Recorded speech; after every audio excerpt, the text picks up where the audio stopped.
దశరథుడికి ఎంతమంది భార్యలో తెలుసా? దాని గురించి ఇప్పుడు తెలుసుకుందాం. త్రేతాయుగంలో అయోధ్య రాజ్యాన్ని దశరథ మహారాజు పరిపాలించేవాడు. దశరథ మహారాజుకి 4 కుమారులు, రామ, లక్ష్మణ, భరత, శత్రుఘ్నులు. ఇక దశరథ మహారాజుకు 3 భార్యలు, కౌసల్య, సుమిత్ర, కైకేయి.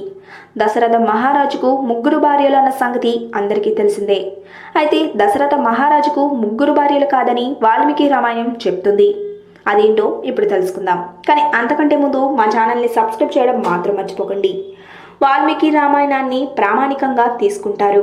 వాల్మీకి రామాయణంలో అయోధ్యకాండలో దశరథుని గురించి వర్ణన ఉంటుంది.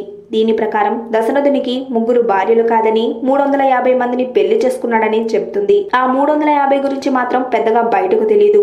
క్షత్రియ ధర్మం ప్రకారం ఎంతమందినైనా వివాహం చేసుకోవచ్చు. ఈ ప్రకారంగానే దశరథుడు వివాహం చేసుకున్నాడని తెలుస్తుంది. క్షత్రియులపై దండెత్తిన పరశురాముడు దశరథుడిపై దండెత్తకపోవడానికి వెనుక కారణం కూడా ఓ కారణం ఉందని చెప్తున్నారు. దశరథుడు తన చేతికి పసుపు రంగులో ఉండే దారాన్ని కట్టుకున్నాడట. ఈ దారం చేతికి కట్టుకోవడం వలనే పరశురాముడు దశరథుడిపై దండెత్తలేదని అంటున్నారు.